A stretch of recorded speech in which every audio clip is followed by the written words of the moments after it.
राम हरे राम राम राम हरे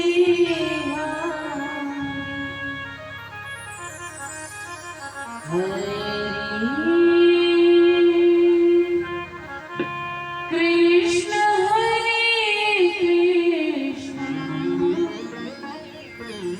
कृष्ण कृष्ण हरे हरे राम हरे राम राम हरे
Hare Hare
Krishna Hare Hare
Balwani Bihari लाल की जय हो, राधा रानी सरकार की जय हो, उमापति महादेव की जय हो। आइए बड़े भाव से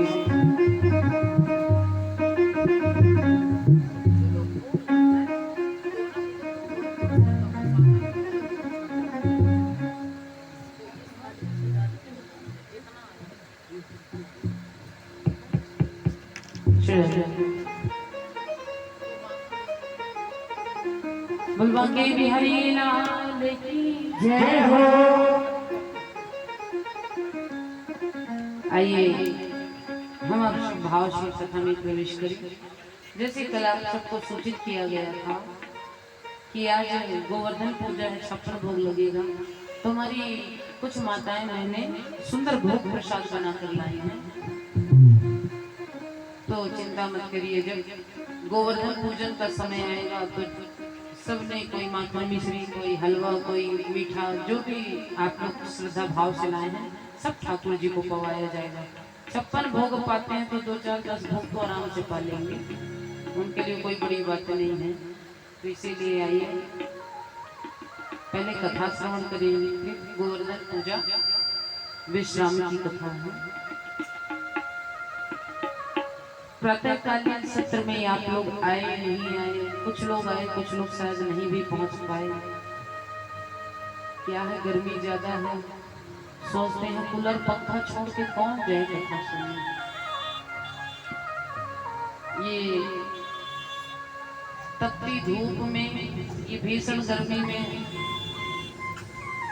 सोचते हैं काया राखे धर्म है और पूंजी राखे व्यापार। जब शरीर रहेगा तब तो कथा सुनेंगे, इसीलिए शरीर पहले सुखी हो। लेकिन कुछ भक्त आते भी हैं और भाव से बैठकर कथा सुनते हैं। इस भीषण गर्मी में भी उनकी कथा नहीं छूटनी चाहिए, इस भाव से आते हैं। तो हम प्रथम सत्र में श्रवण किए कि किस प्रकार से लाला कन्हैया बाल्यावस्था में शिशु थे, 6 दिन के कृष्ण पूतना जैसे राक्षसी का वध किया। तृणावर्त आया, तृणावर्त आकर कन्हैया को हवा में उड़ा ले गया, तृणावर्त का वध किया। लाला जब पलटना सीखे तो उस समय सक्तासुर आया, सक्तासुर को मार दिए मेरे प्रभु। तत्पश्चात लाला को नामकरण होगा। अब ब्रज की भाषा, ब्रज की कथा है तो थोड़ी बहुत ब्रज भाषा इस्तेमाल हो ही जाता है। सोचते हैं कि आप लोग को समझ आना चाहिए इसलिए हिंदी ही बोले। पूरी ब्रज भाषा में कथा करने लगे तो कुछ तो सिर के ऊपर से निकल जाएगा, समझे नहीं आएगा। तो कथा ऐसा होना चाहिए कि समझ में आए, आप लोग को समझ आना चाहिए कि क्या कथा चल रही है। तो इसीलिए आइए थोड़ी बहुत ब्रज भाषा आएगी बीच में, लेकिन प्रयास ये है कि पूरी आपके समझ में कथा आनी चाहिए। जहाँ ना आए ना कथा समझ में तो थोड़ी बहुत इशारा कर दिया करिए, हाथ कर दिया करिए कि यहाँ कथा समझ नहीं आएगी।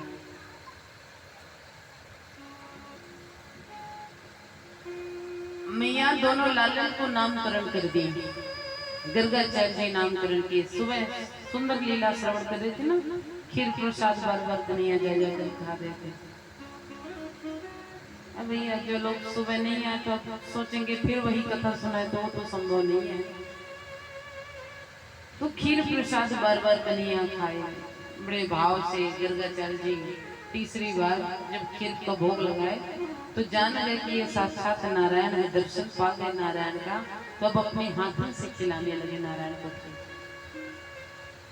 कन्हैया धीरे धीरे चलने लगे हैं, मैया उंगली पकड़ा के और चलाती हैं। कन्हैया का एक हाथ तो पकड़ रखी है, एक हाथ में कभी कभी बलदाऊ भैया को भी पकड़ लेते हैं। कभी कभी बलदाऊ भैया कन्हैया का हाथ पकड़ा के और दोनों का हाथ पकड़ के मैया आंगन में चलती है। बलदाऊ भैया और कृष्ण कन्हैया ऐसे दिख रहे हैं जैसे शरद पूर्णिमा में 2 चंद्रमा प्रकट हो गए हैं, ऐसे दिख रहे हैं दोनों, बड़े सुंदर। बच्चों के मैया पैर में पायल पहना देती है ना, बालक हो या बालिका, जब बाल्यावस्था होती है तो बेटा हो बेटी हो दोनों को पायल पहना दिया जाता है। फिर जब बड़े होते हैं तो बच्चे अपने आप जब जानने लगते हैं तो पायल नहीं पहनाते मैया, लेकिन जब छोटे होते हैं तो बच्चे जब आंगन में चलते हैं तो मैया पायल पहना देती हैं कि रुनझुन पायल बोलेगी जब मेरा लाला आंगन में चलेगा। कुछ माताएं तो इसलिए पायल पहना देती है कि बेटा कहीं जाएगा तो पता चलेगा, क्योंकि बच्चा जब चलना शुरू करता है ना तो फिर कहीं भी चलने लगता है। फिर तो कभी बस मौका चाहिए उसे, दरवाजा खुले और वो घर से बाहर भागे। तो कुछ माताएं तो इसीलिए पायल पहना देती कि बच्चे के आने जाने की खबर मिले, और कुछ तो शौक से पहना देती है। मैया भी लाला को पायल पहना दी। अब कन्हैया को जब चलाती मैया आंगन में रुंझुन रुंझुन पायल की आवाज आती। अब मैया सोची ये कुछ बाहर कभी खाए, बस दूध के भरोसे रहता है। तो मैया धीरे धीरे लाला को कुछ बाहर का माखन रोटी खिला देती थी। कभी और कभी मैया सोचती कि अपने से लाला भोजन करना सीखे। तो क्या कहती, माखन लपेट की रोटी में और लाला के हाथ में रखा देती। तो कन्हैया क्या कहते, खाते तो खाते, नहीं तो रोटी को कौवे आते तो उनको दे देते। कौवे के भी बड़े भाग्य हैं जो कन्हैया के हाथ से माखन रोटी खा रहे हैं। रसखान जी ने बड़े सुंदर शब्द कहे हैं कि धूलि भरी शोभित श्याम जो, तैसी बनी सिर सुंदर चोटी, कि खेलत खात फिरी अंगना, पग पैरनी बाजती पीवी कछोटी, वाछवी कोर सिखान बिलोमत, वारित काम कला निधि कोटि, काग के भाग कहाँ कहियो, हरि हाथ से ले गयो माखन रोटी। अरे काग के भाग्य की सराहना करने लायक है जो आज नंद बाबा के आंगन में बैठे इंतजार कर रहा है कि कब हरि के हाथ में माखन रोटी आए और वो माखन रोटी मुझे मिले। तो प्रभु के द्वापर युग के उस कौवे की भी सराहना कर रहे हैं रसखान जी कि जिसके बड़े भाग्य थे। हम तो वो कौवा भी नहीं बन पाए कि भगवान के हाथों से माखन रोटी खा ले। धन्य है वो काग के भाग्य कहाँ कहियो, हरि हाथ से ले गयो माखन रोटी। धन्य उसके सौभाग्य। अब धीरे धीरे समय बीता, कन्हैया 4 वर्ष के होने चले। 3 वर्ष पूरा करके चौथे में लगे कन्हैया। अब जब लाला 4 वर्ष के होवे लगे तो इनके छोटे छोटे मित्र मंडली तैयार हो गए। अब छोटे छोटे सखा बन गए 4 वर्ष में कन्हैया के। मधुमंगल, मनसुखा, श्रीदामा, अब ये सब आते कन्हैया को ले जाते और कन्हैया के साथ सुंदर खेल खेला करते। कन्हैया देखे कि और तो सब ठीक है, लेकिन मेरे सखा जितने मित्र मंडली हैं सब बहुत पतले दुबले हैं। मैं सुंदर मोटा हट्टा कट्टा हूँ और मेरे सब मित्र पतले दुबले बिल्कुल हड्डी दिख रही है। तो कन्हैया बोले सब मित्रों से, अरे मित्र आप सब इतने पतले दुबले क्यों हो? क्या भोजन नहीं मिलती? मुझे देखो मैं कितना खाता हूँ, मैं मोटा हूँ, तुम सब पतले हो। बोले सुन कन्हैया, तेरी मैया तुझे माखन मिश्री खिलावे, हमारी मैया हमको छाछ खिलावे। अब जो छाछ पिएगा वो पतला दुबला होगा और जो माखन खाएगा तो माखन में तो घी लिपटा रहता है, माखन तो सार तत्व है। तो भैया जो माखन मिश्री खाएगा उसका शरीर न बनेगा तो किसका बनेगा? यही कहीं लाला हम पतले हैं और तुम मोटा हो। अच्छा तो तुम सब छाछ पीते, तुम्हारी मैया तुमको माखन मिश्री ना देते? अरे लाला काय को माखन मिश्री दे, वो माखन मिश्री ले जाकर बेच जाती है। घर में छाछ बचता है तो भाई को हम पी लेते हैं। चिंता मत करो, आज से मैं तुम सबको माखन मिश्री खिलाऊंगा। अच्छा लाला तो ये बता तेरे घर कितने समय आना है माखन मिश्री खाने? कन्हैया बोले दत्तेरी के अपने घर का किसने कहा माखन मिश्री खिलाऊंगा? तो कहाँ से खिलाएगा लाला? अरे चिंता मत करो, हम एक बिजनेस करेंगे, एक मंडली तैयार होगी, फिर बिजनेस करेंगे, फिर जब वो बिजनेस बनेगा उसमें फिर कमाई होगी माखन मिश्री की। बोले वो कैसे होगा लाला? बोले सबसे पहले तो अपनी मंडली हम तैयार करें और 2-4 ग्वालों को तैयार किए, ग्वालन के छोरन को। अब जब तैयार हो गए ग्वालन को छोरा, 2-4-10 लोग और मिल गए तो बोले अब हमारी मंडली तैयार होगी। इसका नाम रख दिए क्या? बाल गोपाल चौर्य विद्या प्रचार मंडल। ये इनकी मंडली का नामकरण हुआ। जैसे प्रधानमंत्री जी की योजनाएं है ना, कोई ये योजना वो योजना, लाडली लक्ष्मी हो गया, और कई आजकल बेटियों के लिए सुकन्या योजना, ऐसे सबका नाम रख दिया गया है। आवास योजना और कई बहुत सारी योजनाएं चली हैं। ठीक वैसे ही लाला भी अपनी मंडली का नाम रख दिए, जो काम करेंगे उसका नाम रख दिए बाल गोपाल चौर्य विद्या प्रचार मंडल। अब इतने नाम को सुनते ही सब बालक बोले, अरे लाला चौर्य विद्या मतलब चोरी करना, चोरी काय के कहलावे? अरे खाए की वस्तु की चोरी थोड़ी ना हो गए, खाए की वस्तु तो खाए खातिर हो गए ना। अरे खाने वाली वस्तु थोड़ी ना चोरी कहलाती, वो खाने के लिए रहती है। अब चाहे किसी से मांग के खाओ या अकेले में खाओ, खाए की वस्तु की चोरी थोड़ी ना कहलावे। का हम किसी का रुपया पैसा थोड़ी ना चुराने जा रहे हैं? अरे माखन मिश्री खाने जा रहे हैं। अब तुम्हारे माई के गरज में हम जाएंगे और वही माखन मिश्री खाएंगे। अपने माँ बाप की कौन अपने बच्चे को नहीं खिलाता? सब खिलाते हैं। यदि तुम अपने घर में जाकर माखन मिश्री खा लोगे तो काय को दोष लगेगा? बोले ठीक लाला, मान ली कि अपने घर में खाना चोरी नहीं कहलाएगी, लेकिन यदि हमारी माई के हाथन हम आ गए ना, पकड़े गए ना, तो ऐसी सांपी पड़ेगी कि दूसरे दिन हम उठने लायक ना रह जाएंगे। कन्हैया बोली चिंता ना करो, वाहे खातिर भी उपाय है। बोले वो क्या? बोले कपलम कपलम बोल के गायब हो जाएंगे। चोरी करने जाएंगे और जब भी कोई देखे आए अंदर तो हम कपलम कपलम बोल देंगे तो गायब हो जाएंगे। आप लोग से निवेदन है, कल से आप लोग कपलम कपलम बोल के चोरी करने में चले जाएंगे। ये कन्हैया का दिमाग है अपने सखा को माखन मिश्री खिलाने के लिए। नहीं सुन लो कि भागवत में लिखा है कि कपलम कपलम। अरे भैया जब कपलम बोलने से गायब होते तो हम अभी तक बैठे थोड़ी ना होते, कितने बार बोल रहा है।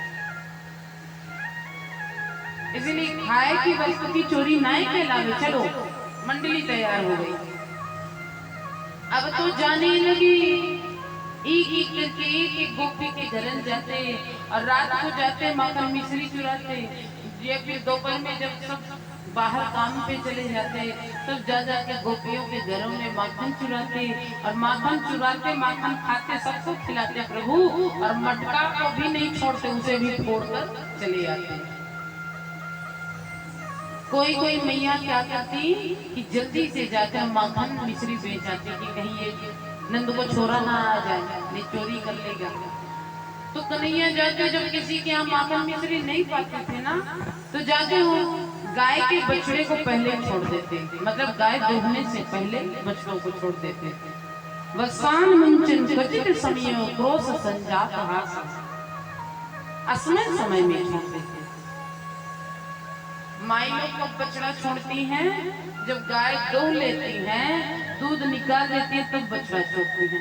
लेकिन इतना लालच हम मनुष्यों के अंदर भरा होता है कि गाय के जो 4 थन होते हैं उसमें ईमानदारी के साथ 2 बछड़े का होता है और 2 ही थन के दूध के हम अधिकारी होते हैं।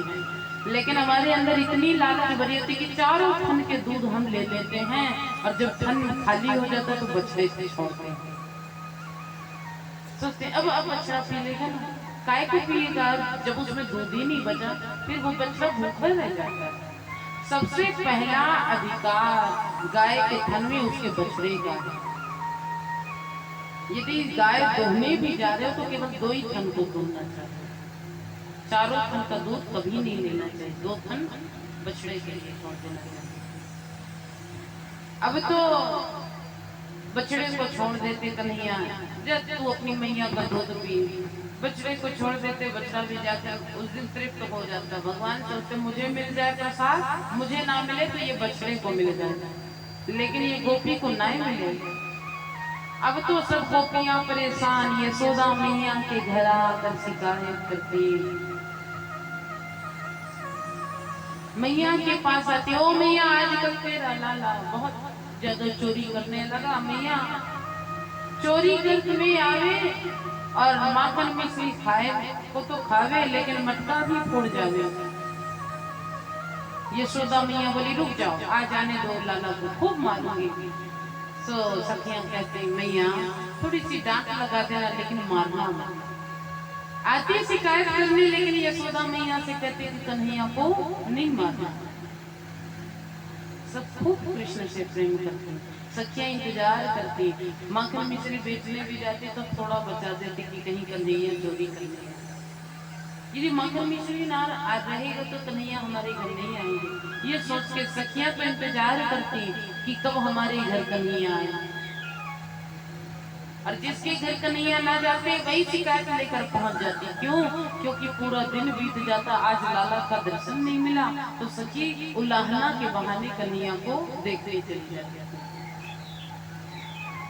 एक दिन एक सखी सत्यनारायण का कथा सुनने वाली थी, सुंदर पूजन की तैयारी की। कन्हैया पहुंचे, और जब कन्हैया पहुंचे जय सखी के यहाँ, तो सखी सुंदर भोग, सत्यनारायण भगवान की पूजा होनी थी, भोग बना रही थी, भोग प्रसाद। तो कन्हैया बोले ये सखी बड़ी अच्छी खुशबू आ रही है घी की, जरा मुझे भी चखा, क्या बना रही है। ये सखी बोली ए लाला, हाथ भी नहीं लगाना भोग को, तू जानता नहीं है ये सत्यनारायण भगवान के लिए भोग बन रहा है। अरे काय को सत्यनारायण, सबसे बड़े सत्यनारायण हम ही हैं, तो पहले हमको खिला।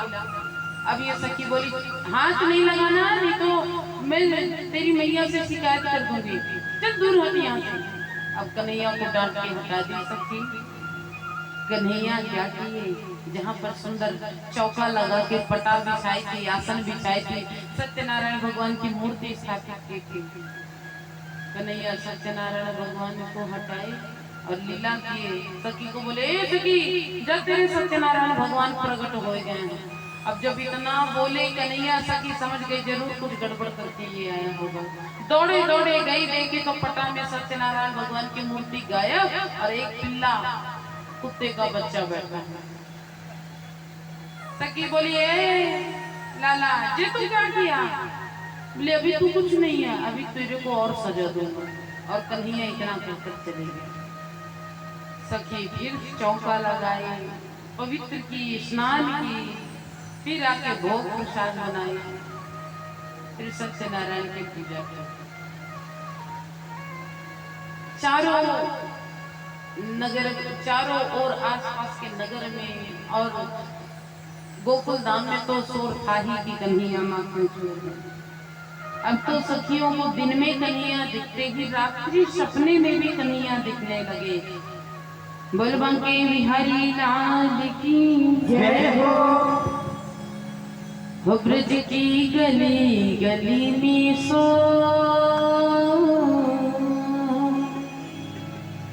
हो ब्रज की गली गली में सो, आयो आयो माखन चोर, ब्रज की गली गली में सो, आयो आयो माखन चोर, ब्रज की गली गली में सो, आयो आयो माखन चोर, ब्रज की गली गली में सो, आयो आयो माखन चोर, आयो माखन चोर, आयो माखन चोर, आयो माखन चोर, आयो माखन चोर, आयो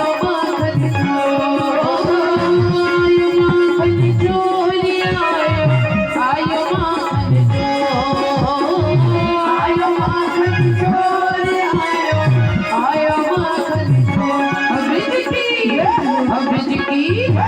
ब्रज की गली गली में सो, आयो माखन चोर, ब्रज की गली गली में सो, आयो माखन चोर।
यशोदा को मनवा तरसे, मनवा तरसे, मनवा तरसे, मनवा तरसे, मनवा तरसे।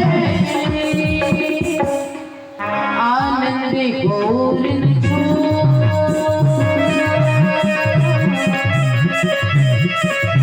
आनंद घोरन छोड़ियायो आयो माखन चोर ब्रज की गली गली में शोर आयो आयो माखन चोर ब्रज की गली गली में शोर आयो आयो माखन चोर ब्रज की गली गली में शोर आयो आयो माखन चोर।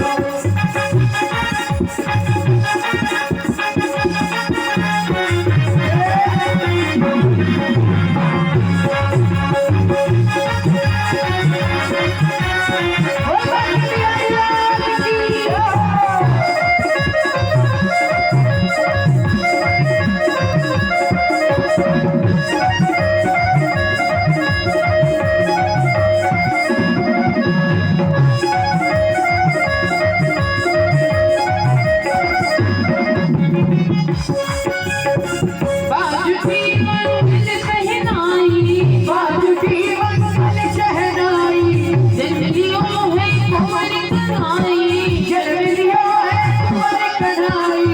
बाजुटी मंगल शहनाई, बाजुटी मंगल शहनाई, जन्म लियो है कृष्ण कन्हाई, जन्म लियो है कृष्ण कन्हाई, कृष्ण कन्हाई, कृष्ण कन्हाई, कृष्ण कन्हाई, कृष्ण कन्हाई।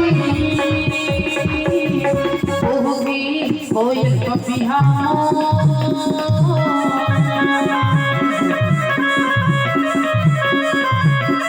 होगी कोयल पपिहा मोर आयो आयो ब्रज की गली गली में शोर आयो आयो माखन चोर। ब्रज की गली गली में शोर आयो आयो माखन चोर ब्रज की गली गली में शोर आयो आयो माखन चोर।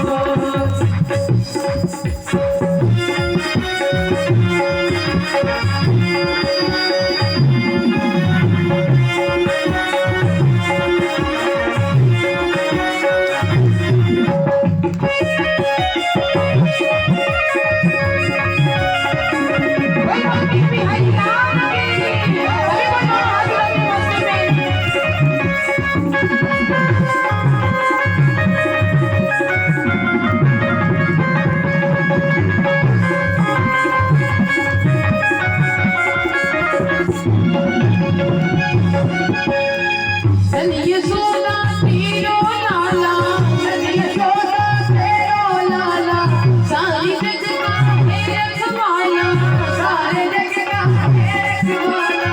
नंद यशोदा तेरो लाला, यशोदा तेरो लाला, सारी जग का है रखवाला, सारे जग का है रखवाला, है रखवाला, है रखवाला, है रखवाला, है रखवाला। नंद यशोदा तेरो लाला, यशोदा तेरो लाला, सारी जग का है रखवाला, सारे जग का है रखवाला। कहे जिक्र विचित्र कर जो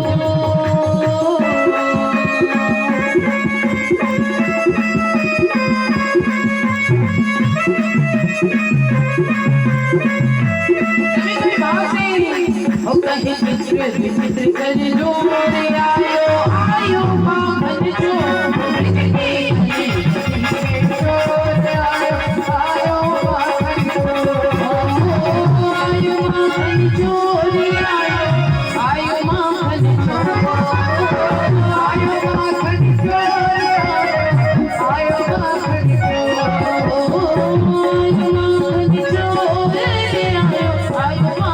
चोर। आयो माखन चोर आयो माखन चोर। अमृत की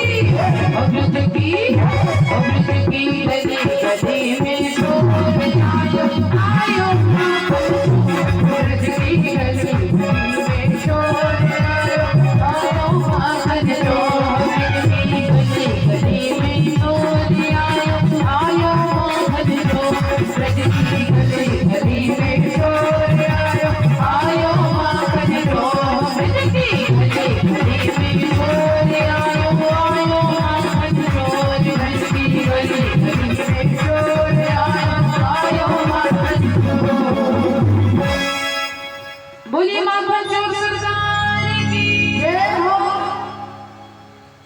अब तो पूरे नगर में शोर मचा, देखो नंद को छोरा चोर है, नंद को छोरा माखन चोर। अब तो कुछ कन्हैया को माखन चोर से ही बोलने लगे, अरे कौन आया माखन चोर। अब लाला को नाम माखन चोर पड़ गए। एक एक गोपी शिकायत लेकर मैया के पास आने लगी। प्रथम गोपी, दूसरी गोपी, तीसरी गोपी, एक एक करके सब शिकायतें। कभी कभी तो दो चार गोपी एक ही साथ पहुंच जाते हैं। मैया के यहाँ से भीड़ लगती थी शिकायतों की। और बताए ना, उलाहना तो एक बहाना था, इरादा कृष्ण का दर्शन पाना था। उलाहना तो बहाना निकल जाती थी। जिस दिन जिस गोपी को नहीं मिलता तो कन्हैया नहीं देखने को मिलते तो चली जाती उलाहना लेकर। एक दिन 3-4 गोपियां एक साथ आई शिकायत लेने। अब सबकी शिकायतें सुनना, क्या क्या शिकायत लेके आई गोपियां। मैया आ गई द्वार पे और आकर बैठी। मैया बोली, हाँ सखियों अब कहो, मेरा लाला किसके संग का किया, किसके किसके घर में जा के चोरी की। एक गोपी बोली, मैया तेरा लाला तो मेरे घर रोज आके चोरी करने, अब मैं तो एक भी दिन माखन ना बेच पाऊं। और आए चोरी करने तो अकेले नहीं आए, अकेले आए तो मैं प्रेम से खिला दूं मैया, तो अपनी पूरी मंडली को लेके आवे। मैया बोली, काम करा करना सखी, अपना जो माखन का मटकी है ना, वो तो किसी अंधेरी कक्ष में रखा है। मेरे लाला को ना अंधेरे से बहुत डर लगे, वो अंधेरे में जाए भी नहीं। बोले, मैया हम देवी करके देख चुके हैं, एक दिन में मटकी अंधेरे में रख दी, लेकिन तेरा लाला जो हीरे का कड़ा पहना है ना हाथ में, उसी को बाहर निकाला और देखा हीरे के प्रकाश से लाला ढूंढ लिया मुझको। चिंता मत करो, आज से उसका कड़ा मैं उतार दूंगी, अब तुम अंधेरे में ही रखा करो। दूसरी सखी खड़ी थी, बोली, अब तुम बताओ सखी तुम्हारी क्या शिकायत है। दूसरी सखी बोली, मैया तेरा लाला तो मेरे साथ ऐसा काम किया एक बार कि मैं क्या बताऊं मैया, मेरे घर में उस दिन चूल्हा नहीं जला। मैया बोली, चूल्हा नहीं जला, काय को नहीं जला, मेरा लाला ऐसा क्या किया, तेरी लकड़ी फेंक दिया, चूल्हा तोड़ दिया, क्या किया, चूल्हा काय को नहीं जला।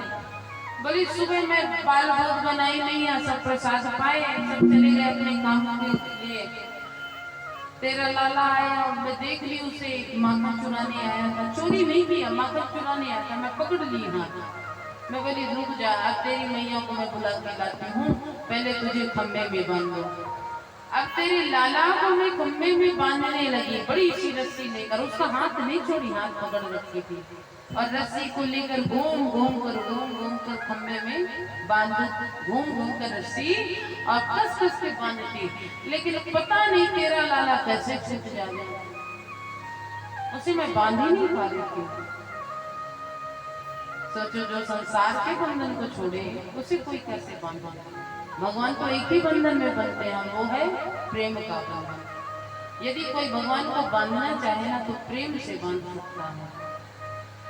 अब सखी बोली, मैया तेरे लाला को मैं नहीं बांध पा रही थी, बांधती तो थी लेकिन पता नहीं कैसे छूट जाता था, जब भी कस के गांठ लगाती देखती थोड़ी देर में लाला रस्सी से बाहर। मैं बोली, लाला मैं तुझे काय को बांध नहीं पा रही हूँ।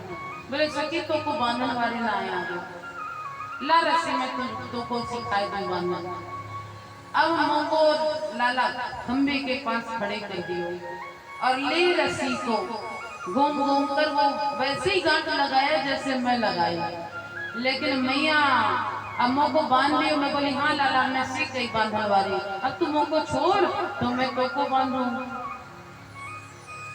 इतने में तेरे लाला ने कहा, ओहो सखी, मेरी मैया ने मोह को बांधन वालों सिखायो, छोड़न वालों सिखायो ही ना, मोह को तो छोड़ना आता ही नहीं।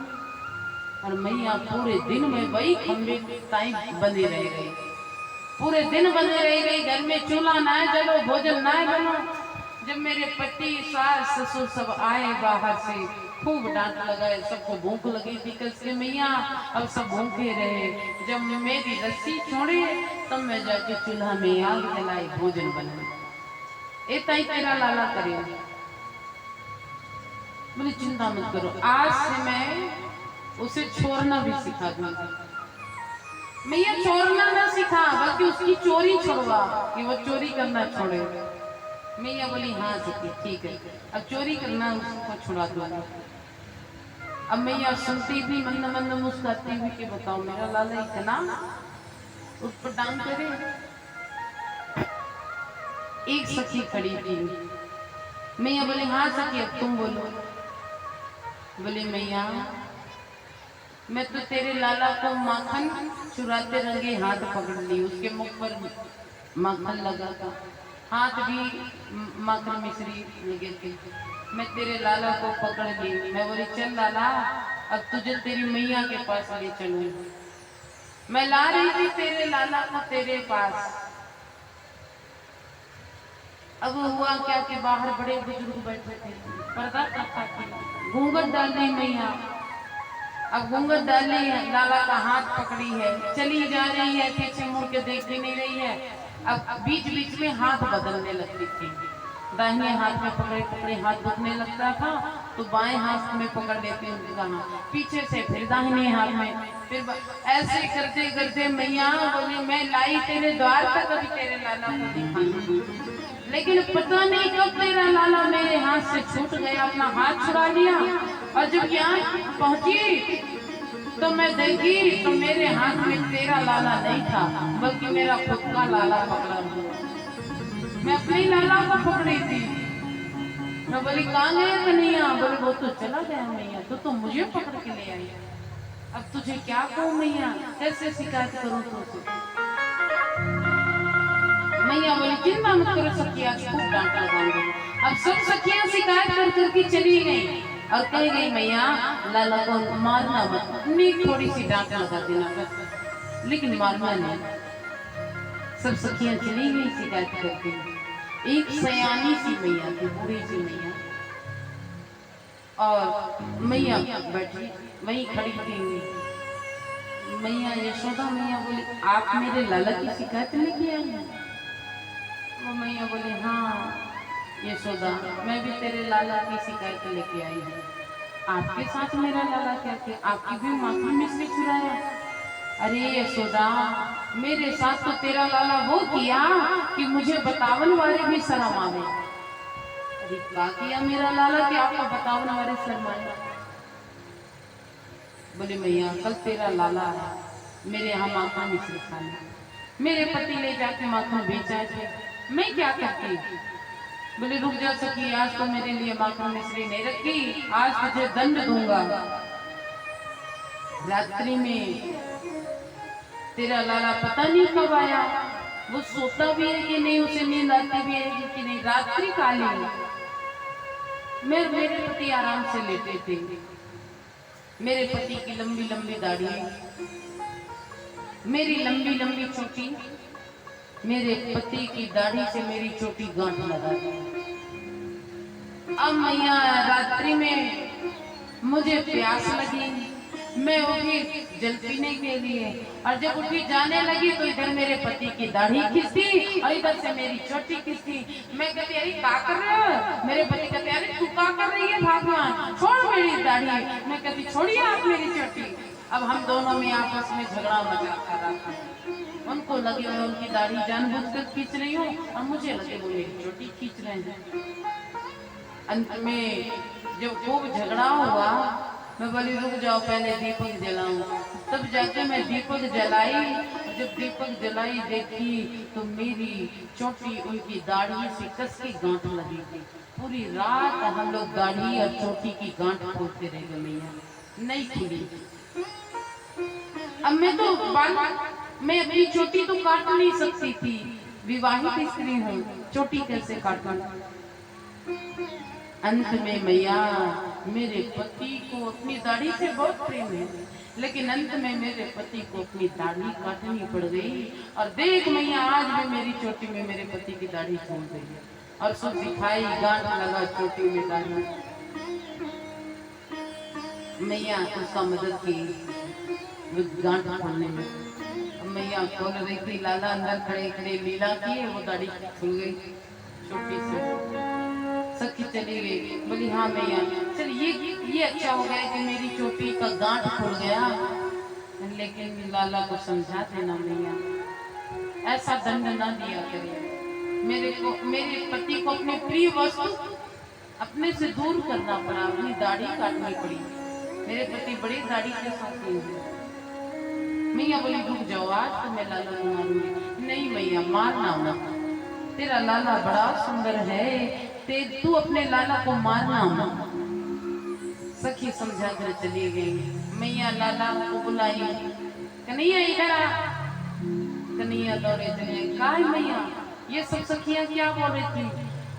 मैया सब सखियां मुझसे जलती हैं, मुझसे जलन करती है मैया। ये घर की अपनी काम कराती है, मैं नहीं करता इनका काम, तो फिर आकर मेरी शिकायत करती है। सब झूठी हैं, केवल मैं बस सच हूँ। मैया बोले हाँ सब पूरी गोपियां झूठ बोले? हाँ मैया सब गोपियां झूठी हैं। नरसैया का स्वामी सारा जग झूठा, केवल सत्य श्री हरि, केवल हरि ही सत्य है, बाकी सारा संसार झूठा है। इसका अर्थ देखो, हरि सत्य है मतलब ये पूरा संसार जो आपको दिख रहा है ना सब झूठ है, केवल परमात्मा ही सत्य है। और वास्तविक में संसार सब झूठा है। ये जो हम देख रहे हैं ना, मोह माया प्रेम रिश्ता संबंध सब झूठा है। ये धन ये वैभव ये सोना चांदी ये ऐसो आराम सब झूठा है। तो सच क्या है? सच केवल परमात्मा है। हरि व्यापक सर्वत्र समाना, सत्य परमात्मा ही हैं जो सत्य में समाहित सच्चिदानंद भगवान है। अब तो कन्हैया गोपियों से तो लीला करते थे, माखन मिश्री खाते। एक दिन ब्रह्मांड घाट, आप आज भी जाओगे गोकुल धाम में, मतलब वृंदावन घूमने जाइए ना, तो कुछ स्थान है जहाँ लोग जाते हैं वृंदावन जब जाते हैं तो वहाँ एक स्थान है ब्रह्मांड घाट। आज भी वहाँ मिट्टी दिया जाता है लोगों को प्रसाद रूप में। ब्रह्मांड घाट में जब लाला को दर्शन करने जाएंगे ना, तो वहाँ आपको मिट्टी का प्रसाद मिलता है, वही माटी जो कन्हैया खाए थे, तो लोग उसी को खाते हैं। आज भी जाते हैं तो प्रसाद रूप में। फिर थोड़ी आगे आएंगे तो रमण रहती है, जहाँ लोग धूल में स्नान करते हैं, मतलब खूब लौटते हैं वहाँ। रज की भी बड़ी महिमा है। अब ब्रह्मांड घाट में कन्हैया बैठे थे, सखा सब चले गए थे अपने घरन को। कन्हैया सोचे ब्रज का माखन मिश्री तो खूब चखा, लेकिन ब्रज के रज का स्वाद नहीं लिया। जरा देखो कि मेरे ब्रज का ये रज कितना स्वादिष्ट है। उसी समय मिट्टी का एक ढीला गोला गोला उठाए और गर्त से अपने श्रीमुख में डाल दिया। सोचो कोई नहीं देख रहा है। पीछे खड़े थे बलदाऊ भैया मिट्टी खाते देख लिए। ए चटोरे ए कन्हैया, मैं देख रहा हूँ तू माटी खायो, रुक जा, चल तेरी शिकायत मैं यहाँ से करूँ। कि कस्मामृत मदात्मान भवान भक्षितवान रहा, वदन्ति ताव काहेते कुमारास्ते अग्रजोक्यम्। ए चटोरे, तू मिट्टी खाए ना, चल तेरी शिकायत आज मैया से करूंगा। अब आज तो तेरी मैया की सांसी से कोई नहीं बचा सकता, आज तो तेरी भाई पिटाई है। चल मैया को जाकर बताऊंगा कि कन्हैया माटी खाकर आया। अब कन्हैया को उठाए बलदाऊ भैया अपने सखा के संग। कन्हैया जमीन से चिपके बैठे थे, अकेले उठा रहे थे, नहीं उठा पाए। फिर बोले रुक जाए लाला। जैसे हम लोग खेल में करते हैं ना, हाथों को फंसा लेते हैं, फिर बीच में किसी बच्चे को बिठा के खेला करते हैं, हाथी घोड़ा पाल की जय कन्हैया लाल की। सो वाई काम किए बलदाऊ भैया, और जब कस के उठाए तो लाला उठ गए। बलदाऊ भैया कौन है? शेष नाम है, और बलदाऊ भैया के सिर पर पृथ्वी है। तो जो पूरी पृथ्वी को उठा रखे हैं, तो पृथ्वी पर बैठे कन्हैया को उठाना उनके लिए कौन बड़ी बात है। बलदाऊ भैया शेषावतारी है। अब कन्हैया को उठा लिए, उठाकर ले गए मैया के पास और बोले मैया देख आज लाला मिट्टी खाया है। अब जब तक बलदाऊ भैया उठा कर लाए तब तक जल्दी जल्दी कन्हैया मिट्टी को अंदर ले लिए। अब मुंह से मिट्टी खत्म हो गई, तब तक घुल के मिट्टी अंदर चली गई। ए मैया देख आज ये लाला मिट्टी खाया। मैया बोले क्यों रे चटोरी, अब तक तू माखन मिश्री खा रहा था, मैं तो को कुछ नहीं बोली, लेकिन अब तू माटी भी खाने लगे। कन्हैया बोले नहीं मैया मैंने माटी नहीं खाई, ये सब झूठ बोल रहे हैं, ये सब मुझसे चिढ़ते हैं मैया, सो वैसे झूठ बोल रहे हैं। ना हम भक्षितवानंब सर्वे मिथ्याभिशंसिना, ये सब मिथ्या भाषा करते हैं, मतलब झूठ बोल रहे हैं, मैं नहीं खाया माटी। बलदाऊ भैया बोले ओ मैया इसकी ये चिकनी चुपड़ी बातों में मत आना, ये बहुत झूठा है तेरा लाला, ये माटी खाया है, मैं अपनी आंखों से देखा, मिट्टी का बड़ा सा गोला उठाया और अपने मुंह में डाल दिया। मैया बोले सुन लाला बलदाऊ भैया झूठ ना बोले, तेरा बड़ा भाई है, तू जरूर मिट्टी खाया है। नहीं खाया मैया, मैं बिल्कुल मिट्टी नहीं खाया। सो मैया यशोदा बोली एक काम कर लाला, माखन मिश्री तो अंदर चले जाने उसका कोई भी ऐसा अस्तित्व ना रहे कि पता चले, लेकिन माटी तो ऐसी वस्तु है कि जरूर तेरे मुख में लगी होगी यदि तू खाया हो, तो एक काम कर अपना मुख खोल और मुझे दिखा। बलदाऊ भैया बोले लो अब तो लाला फंस गया, और बलदाऊ भैया शिकायत करके कन्हैया को फंसाकर चले गए। अब कदम्ब वृक्ष के नीचे कन्हैया बैठे चबूतरे पर, मैया भी साथ में बैठी थी। अब मैया नजर गड़ाई है कि कब लाला मुख खोले और मैं उसके मुख में देखूं कि मिट्टी है कि नहीं। कन्हैया सोचे इस बात को सत्य है, मन में विचार की यदि माटी लगी होगी मुंह में तो आज तो खूब सांटी पड़ेगी, सांटी मतलब डंडी, आज तो खूब पिटाई होगी। अब कन्हैया विचार कर ही रहे थे, मैया आ गए मुंह को चल एक साथी भी उठा ले, चल अब तुम मुंह खोल। कन्हैया साथी को देखे फिर विचार करे क्या करूं। भगवान बोले बचने का एक ही तरीका है, मैया को अद्भुत लीला दिखा दो। मैया बोली मुंह खोल लाला। जब कन्हैया श्री मुख खोले तो मिट्टी तो नहीं दिखा, लेकिन पूरे ब्रह्मांड का दर्शन श्री मुख में करा दिए। बोल बोल कृष्ण कन्हैया लाल की, पूरी पृथ्वी ब्रह्मांड सप्तद्वीप और उसी में सागर और वृंदावन धाम, और वृंदावन धाम का गोकुल धाम, और गोकुल के आंगन में बैठे कृष्ण कन्हैया मैया यशोदा दोनों मुख में ही दिख गए। और ये सब देखकर मैया देखते रह गई और थोड़ी ही देर में मैया को मुरझा गई। मैया गिर पड़ी इतना अद्भुत दर्शन करके। और जब भी मैया नीचे गिरी कन्हैया ओ मैया ना, और पानी का छींटा करने लगे कान्हा। और मैया को जो लीला दिखाते वो सब लीला मैया की स्मृति से हटा दिया। मैया को कुछ पता ही नहीं चला कि अभी क्या हो रहा था। मैया की काबू लाला कुछ ना मैया तो आराम से बैठे, लाला लीला करके चले गए। तो इस प्रकार से ब्रज की माटी की महिमा क्यों है? क्योंकि ब्रज की माटी को मेरे कन्हैया अपने मुख में रखते थे। आज भी लोग जाते हैं तो ब्रज की माटी का तिलक करते हैं, उस मिट्टी को ग्रहण करते हैं। इतनी चिकनी ब्रज की माटी है कि लोग मिट्टी में चलना बहुत पसंद करते हैं। ब्रज की जब वृंदावन की परिक्रमा करने जाए ना तो लोग अब खाली पैर तो चलते हैं तो अधिकतर मिट्टी में ही चलेंगे। बड़ी चिकनी मिट्टी है ब्रज की। विचार करो जहाँ कन्हैया अपने घुटने के बल से चले हों उस ब्रज की क्या महिमा होगी। ब्रज के रज की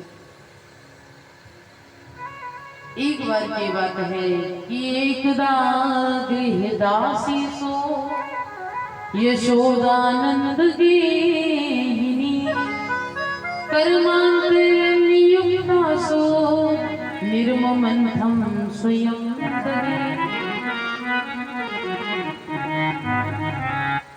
एक बार दीपावली का समय था, दिवाली का समय। जितने काम करने वाले थे सब बाहर काम में लगे थे। तो मैया देखी कि दधी कब से पड़ा है, तो दधी का मंथन करने लगी। और जो ही दधी मथने लगी मैया, तो कन्हैया ने बोले मैया मुझे गोद में बैठना है।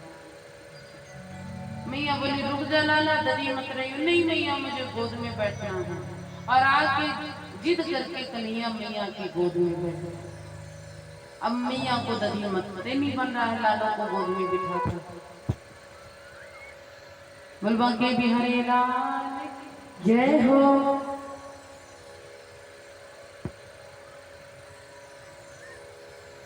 यशोदा मैया कन्हैया को गोद में बिठा रखी, मथते नहीं बन रहा था।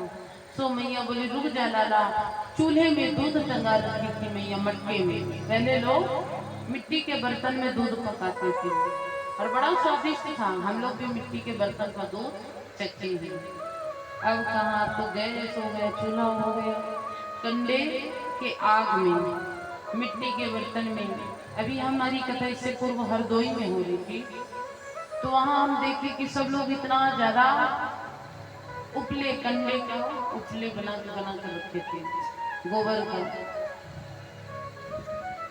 कंडा भी कहा जाता है, उपला भी कहा जाता है। सब जगह अपनी अपनी भाषा रहती है। आपके यहाँ क्या कहते हैं? उपला ही बोलते हैं। पेठा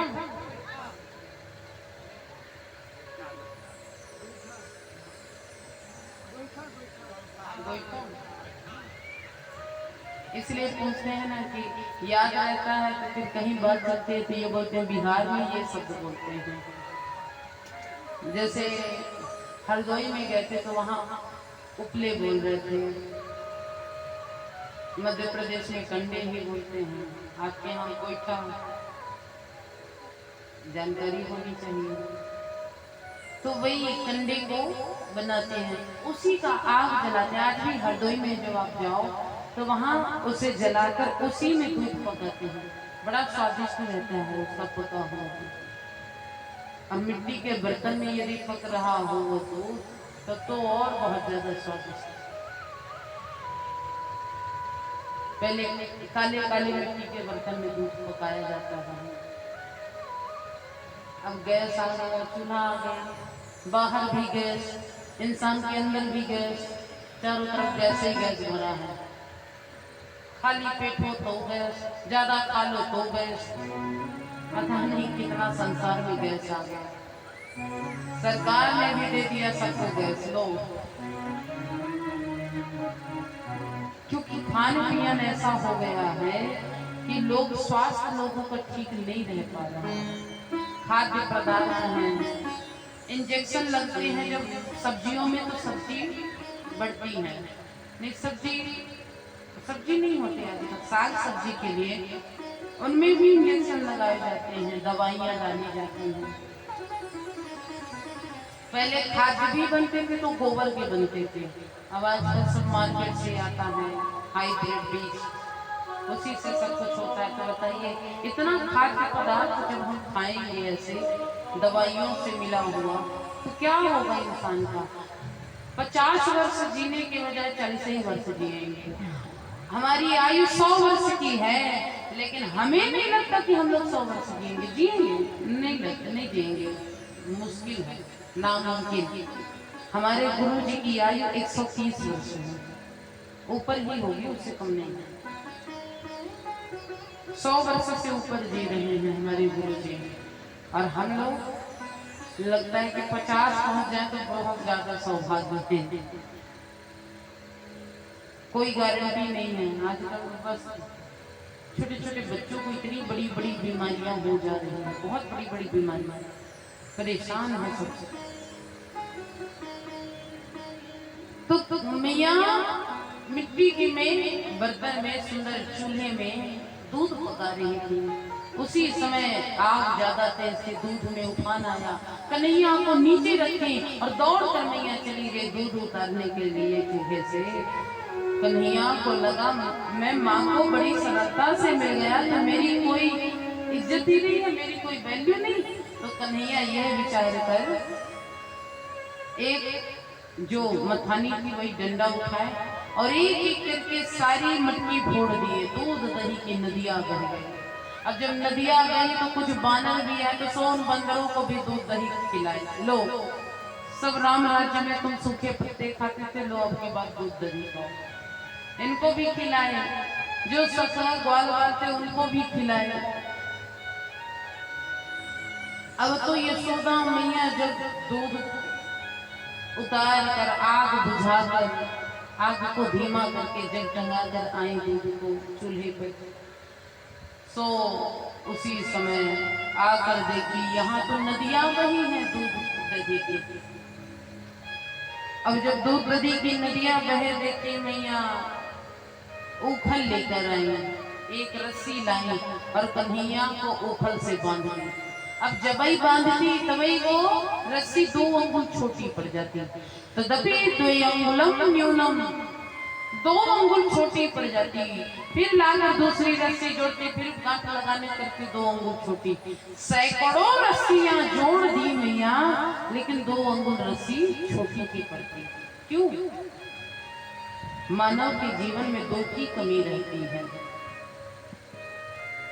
2 की कमी जब तक रहेगी तब तक हम पूर्ण नहीं होंगे। 2 से संसार चलता है, और वो 2 कौन है? ये तो सीताराम ले लो या राधे श्याम ले लो, ये फिर राम, ये श्याम। मतलब भगवान का नाम ही 2 अक्षर का नाम है प्रभु का। वो 2 अक्षर का नाम लोगे तो हमारा जीवन पूरा हो जाएगा, जीवन सफल हो जाएगा। कि जन्म सफल होगा रे बंदे, मन में राम बसा ले, मन में राम बसा ले, राम नाम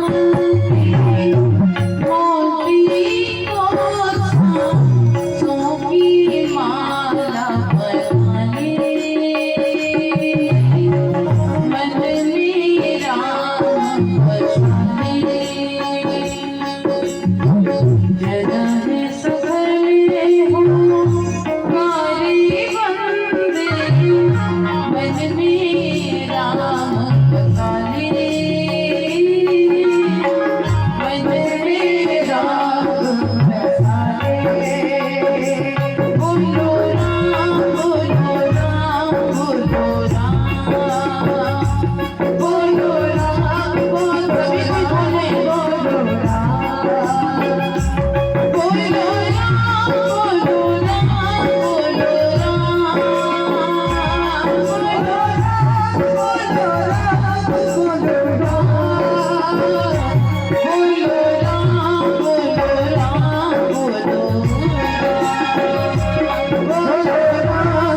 मन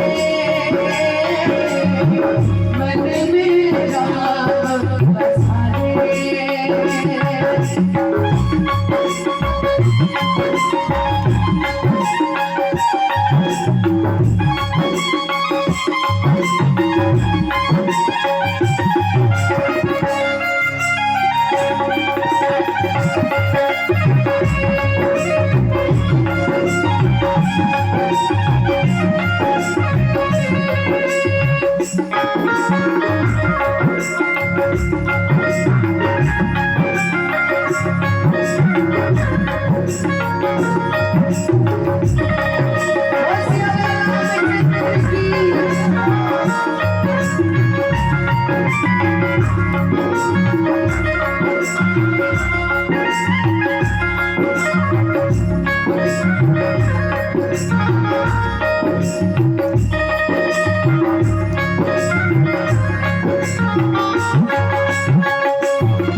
बोलो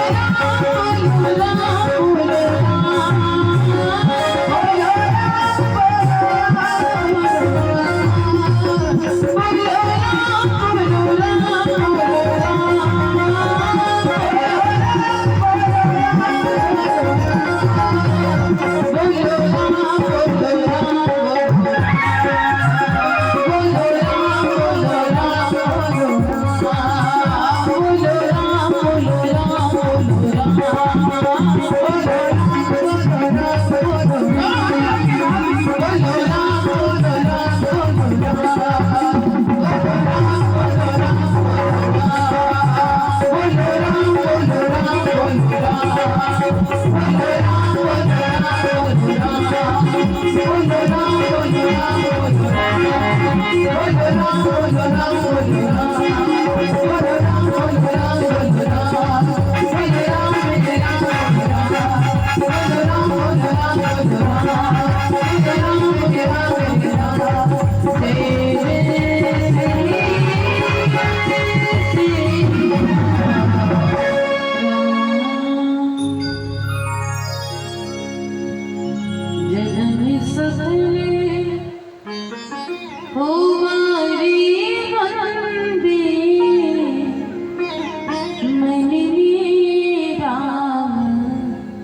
बसाले तुम मेरा बसाले। इस लीला से, इस प्रभु की अद्भुत लीला से ये समझ आता है, इस प्रसंग से ये शिक्षा मिलती है कि ये दो की कमी जीवन में रह जाता है। तो जब तक राम श्याम नहीं मिलते हैं, जब तक हमें कोई सहारा नहीं मिलता, सच्चा साथी, बाकी सहारे तो बहुत बन जाते हैं दुनिया के, लेकिन वास्तविक जो सच्चा साथी है, जब तक वो नहीं मिलते तब तक हमारे जीवन में दो की कमी रहती है। मैया जब परेशान हो गई, 2 अंगुल रस्सी कमी पड़ती ही गई। मैया बोले, लाला क्यों मुझे परेशान कर रहा है, क्यों तंग कर रहा है? मेरी बात मान, मुझे तंग नहीं कर, तू जरूर कुछ लीला कर रहा है, देख ना ये रस्सी छोटी पड़ जा रही है। कन्हैया को दया हुई मैया पर, और लाला क्या किए, वो 2 अंगों की कमी पूरी कर दी। मैया लाला को उखल से बांध दी, और जब उखल से बांधी मैया कन्हैया को, जितने ग्वाल बन सका थे सब रो रहे थे, रे लाला तो को मैया बांधी, तो हमें माखन मिश्री खिला रहे थे। सखा बोले, अरे चिंता ना करो, ये मैं तो नाटक कर रहा हूँ रोने को, मुझे जरा भी तकलीफ नहीं हो रही है, मेरी मैया बड़ी सरलता से मुझे बांध रखती है। भगवान ने लीला की। 2 वृक्ष खड़े थे नंद बाबा के आंगन में, नल कुबेर और मणिग्रीव। ये दोनों श्रापित वृक्ष थे। श्राप के कारण नंद बाबा के आंगन में खड़े थे दोनों वृक्ष। मेरे प्रभु उखल समेट गए, और जाकर जो ही प्रभु का स्पर्श पड़ा उन वृक्षों पर, दोनों वृक्ष गिरे और दोनों महापुरुष अपने वास्तविक रूप में आकर आकाश मार्ग की ओर चले गए, स्वर्ग की ओर। और ये वृक्षों की गिरने की आवाज जो ही मैया को सुनाई दी, मैया दौड़े दौड़े आई, अरे का भाई वो देखी तो दोनों वृक्ष पड़े थे, बीच में कन्हैया था। मैया बोले, अरे मैं तो लाला को वृक्ष यहाँ बांधती, यदि ये वृक्ष मेरे लाला के ऊपर गिरा होता तो पता नहीं आज कितना बड़ा अनर्थ हो गया। मैया जल्दी जल्दी लाला का रस्सी खोली, गोद में ले ली। नंद बाबा आए आवाज सुनकर।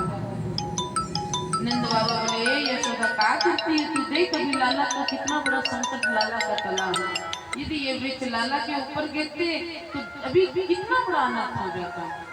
ऐसे तू लीला ना किया कर, कन्हैया को ऐसे तंग ना किया कर। और जब से लाला को जन्म भयो तब से ना जाने कहाँ के राक्षस ये हमारे गोकुल धाम में आ रहे हैं। अब तो मेरी इच्छा ना है गोकुल धाम में रहने की, मैं गोकुल धाम छोड़कर चला जाऊंगा। अजी कहाँ जाओगे? नंद बाबा बोले, अभी जा रहा हूँ, कोई सुंदर सा स्थान देखकर आता हूँ, वही जाकर हम रहेंगे। नंद बाबा चले गए, सुंदर स्थान देखते हैं। और जब नंद बाबा गए स्थान देखने के लिए तो एक बड़ी पावन भूमि दिखी, सुंदर भूमि थी।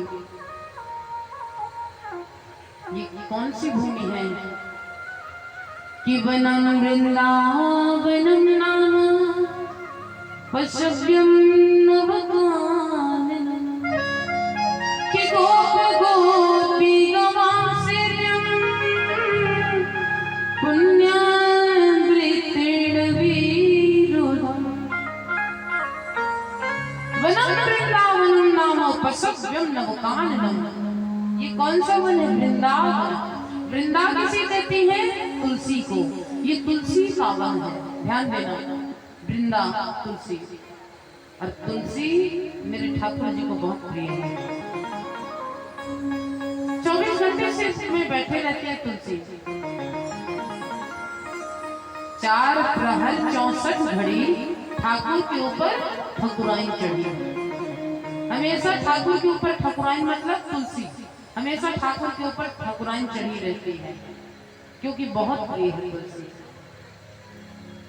यदि ठाकुर जी से हटा दो तुलसी नाम, जो शालिग्राम से नारायण से तुलसी को दूर करता है, उसके घर में दरिद्रता का वास होता है। इसीलिए जिसके यहाँ ठाकुर जी हो ना, मतलब बंके बिहारी लाल विराजमान हो, लड्डू गोपाल शालिग्राम विराजमान हो, उसे हमेशा शालिग्राम और तुलसी को चिपका के रखना चाहिए। आप बोलेंगे कैसे बनेगा? तो शालिग्राम और तुलसी को एक साथ रखो और किसी कपड़े में लपेट दो। ऐसे नहीं होता तो तुलसी में चंदन का लेप लगाकर ठाकुर जी से चिपका दो, लेकिन ठाकुर जी से दूर तुलसी को नहीं करना है। ये तुलसी ठाकुर जी को बहुत प्रिय है, तो एक क्षण के लिए भी तुलसी दूर नहीं करनी चाहिए ठाकुर जी से। स्नान भी करवाओ तो तुलसी चिपका कर ही स्नान कराना चाहिए, मतलब हाथ में तुलसी रख के फिर शालिग्राम रख के फिर स्नान कराना चाहिए। जैसे हम लोग किसी पटे पर बैठ के स्नान करते हैं, तो वैसे ही ताई तुलसी को सिर पर रखकर और ठाकुर जी को स्नान कराओ। फिर तुलसी बदलनी भी हो तो दूसरी तुलसी, जब नई तुलसी लगा दो तब पुरानी तुलसी को हटाओ। इतनी प्रिय है, एक क्षण के लिए भी तुलसी अलग नहीं करनी चाहिए। कई लोगों के यहाँ हम जाते हैं जब कथा में तो देखते हैं ठाकुर जी की पूजा तो करते हैं, लेकिन तुलसी का कहीं नामो निशान नहीं रहता उनके घर में। ठाकुर जी के ना भोग में लगाते ना।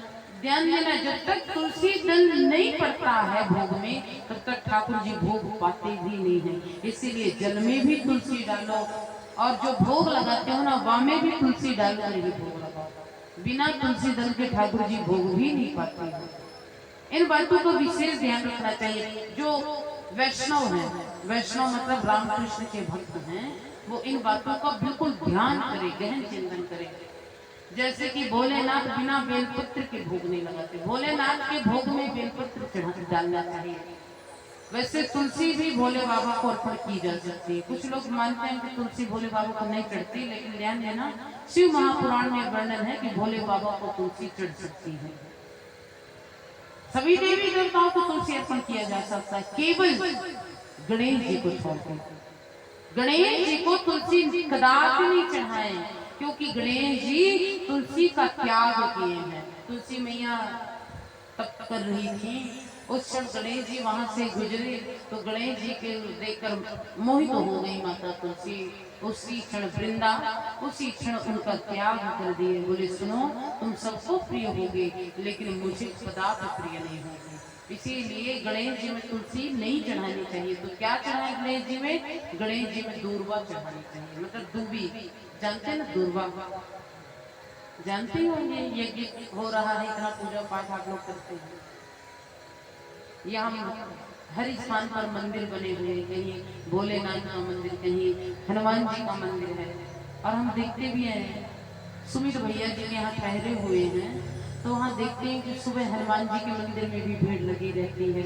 और यहाँ 24 घंटे मतलब 9 दिन के लिए निरंतर हरे राम हरे महामंत्र का कीर्तन चल रहा है। जो महामंत्र थोड़ी क्षण के लिए जपे है ना, वो मंत्र वहाँ 9 दिन निरंतर जब चल रहा है। वो तो यहाँ का कार्यक्रम है, तो इसलिए माइक कभी कभी बंद करवा दिया जाता है कि यहाँ कभी आयोजन हो रहा है।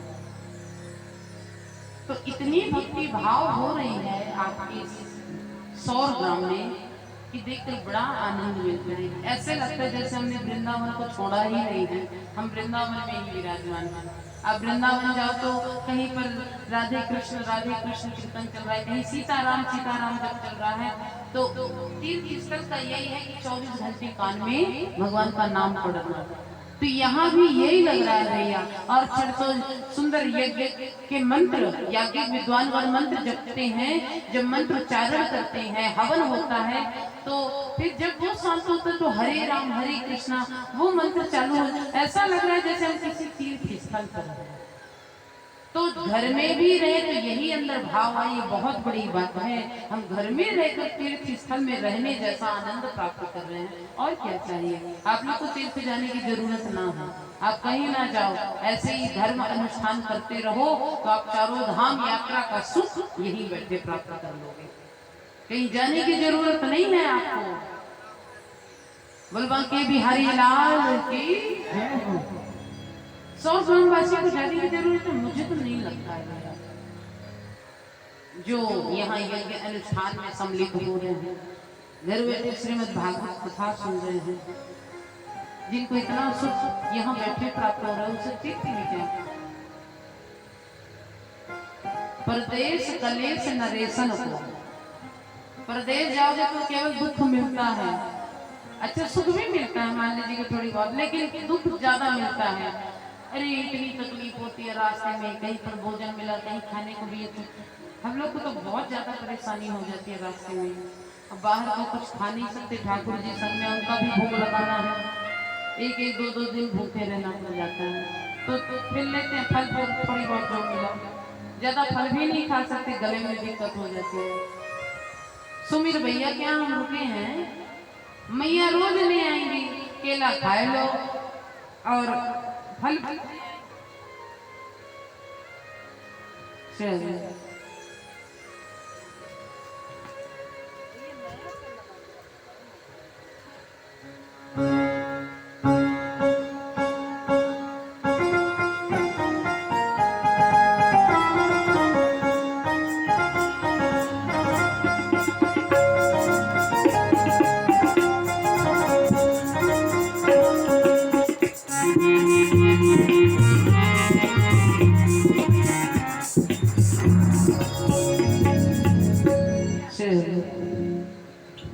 बलबांके बिहारी लाल की जय हो।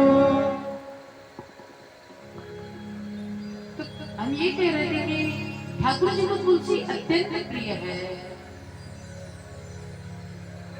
बिना तुलसी के ठाकुर जी का भोग भी नहीं लगता है। इसीलिए पूजा में जो लोग राम और कृष्ण की पूजा कर रहे हैं, वो इस बात का विशेष ध्यान रखें कि कभी भी ठाकुर जी को कुछ भोग लगाए तो तुलसी दल अवश्य डालें। हम कितना भी भोग बना देंगे, यदि तुलसी दल उसमें नहीं पड़ा है तो भगवान नहीं पाने वाले हैं। इसीलिए तुलसी दल उसमें जरूर डालें। गणेश जी का भोग लगाइए, जो गणेश जी का पूजन करते हैं सो उन लोगों को दूर्वा भोग में डालना चाहिए। दूब वैसे दूर्वा 12 अंगुल की होनी चाहिए, इतना 4 8 इतना गिन के 12 अंगुल की दूर्वा चढ़ानी चाहिए। और वो भी नीचे 21 दूर्वा लेकर नीचे गांठ लगा दो, जैसे कुर्सा होता है ना गांठ लगा, वैसे गांठ लगा के और फिर गणेश जी को अर्पण करो। बहुत प्रसन्न होते हैं गणेश जी। बहुत सारे नियम हैं, आप लोग शिव महापुराण सुनेंगे ना, वो तो पूरे शिव महापुराण में नियम और संयम दिए गए हैं। ये पूजा करने से ये होगा, शिव जी की ऐसी पूजा करनी चाहिए। 12 शिवलिंग ज्योतिर्लिंग का वर्णन किया गया है। शिवलिंग कितने प्रकार के बन सकते हैं, गुड़ के शिवलिंग, फल के शिवलिंग, माखन के शिवलिंग, शहद के शिवलिंग, अरे इतने शिवलिंग। और ध्यान देना, एक बात बता दूं, सबसे महत्व होता है, सबसे बड़ा महत्व है शिवलिंग का, तो नर्मदेश्वर शिवलिंग का महत्व है। यदि कोई शंकर जी का शिवलिंग लाना चाहे ना घर में, तो आप अपने घर में नर्मदेश्वर शिवलिंग लाइए। और यदि वो शहद रंग का हो, जैसे शहद का रंग होता है, यदि शहद की तरह वो शिवलिंग मिल जाए तो समझो मस्त बोले बाबा की ऐसी मनोकामना है। घर के अंदर शिवलिंग रखो तो अंगूठे से बड़ा नहीं होना चाहिए। घर के बाहर मंदिर में स्थापित करो तो 12 अंगुल से छोटा नहीं होना चाहिए, 12 अंगुल से बड़ा ही होवे। और घर के अंदर रखो तो अंगूठे से, एक अंगुल, इस अंगूठे से बड़ा नहीं होना चाहिए, बल्कि छोटा हो तो और अच्छा है। मतलब इससे बड़ा नहीं रखना चाहिए घर के अंदर। अचल देव की प्रतिष्ठा कर रहे हो, मतलब घर में जैसे देवता रखते हैं, लेकिन कभी सूरत पड़ा तो कहीं और भी भेज देते हैं देवताओं को, तो उस समय हमें जो शिवलिंग रखनी चाहिए घर के अंदर, घर के अंदर पूजा करें। वैसे तो प्रयास करो कि शिवलिंग की जो जलहली हो ना, उधर आने जाने का कोई सिस्टम नहीं होना चाहिए, क्योंकि जलहली लांगनी नहीं चाहिए। इसीलिए शिव जी की अर्ध परिक्रमा होती है, आधी परिक्रमा हमेशा लगाई जाती है। कई लोग शिव जी के मंदिर में परिक्रमा मार्ग बना देते हैं, जबकि शिव जी की परिक्रमा पूरी नहीं लगाई जाती, आधी परिक्रमा लगती है। तो बताए ना, नियम बहुत है। कन्हैया स्वयं जाना चाहते थे तुलसी के वन में। वनम वृंदावनम नाम पश्यत जम्बवकाननम। वृंदावन मतलब तुलसी का वन, और जहाँ तुलसी का वन है वही ठाकुर जी विराजमान होते हैं। इसीलिए घर में तुलसी वृक्ष लगाओ और आंगन के बीच में होनी चाहिए। प्रयास करो घर के अंदर आंगन की तुलसी कभी सूखनी नहीं चाहिए, जल सिंचित करते रहो बराबर। गर्मी आए तो समय समय पर जल सिंचित, मतलब सूखनी नहीं चाहिए। ज्यादा से ज्यादा तुलसी लगाओ, क्योंकि जो हवा आती है ना घर के अंदर, हवा का आना जाना, यदि तुलसी वृक्ष से होकर वो हवा आती है तो तुलसी मतलब जो नकारात्मक ऊर्जाएं होती है उसे खत्म करती है और सकारात्मक ऊर्जाएं उत्पन्न होती है। बहुत सारे नियम है, नियम बताने चलेंगे तो 1 घंटे तो नियम ही में बीत जाएंगे। आइए कथा में प्रवेश करेंगे। चलिए, वृंदावन में प्रभु 4 वर्ष की अवस्था में कन्हैया गोकुल छोड़कर श्री धाम वृंदावन में आ गए। अब तो कन्हैया को बड़ा प्रिय लग रहा है वृंदावन। अलीरी मोहे लागे वृंदावन नीको, बहुत प्रिय लग रहा है कन्हैया को वृंदावन। घर घर तुलसी साली का सेवा, मतलब घर घर वृंदावन में घर घर तुलसी और सालिक राम है। घर घर तुलसी सालिक सेवा मोहि अति प्रिय लागे कन्हैया अलीरी मोहे लागे वृंदावन नीको। बड़े भाव से भक्त गाते हैं वृंदावन में आके। तो वृंदावन में घूम रहे हैं, वृंदावन गोवर्धनम यमुना पुलिनी नानीचा। अब तो वृंदावन में गलियों में घूम रहे प्रभु अपने सखन के संग।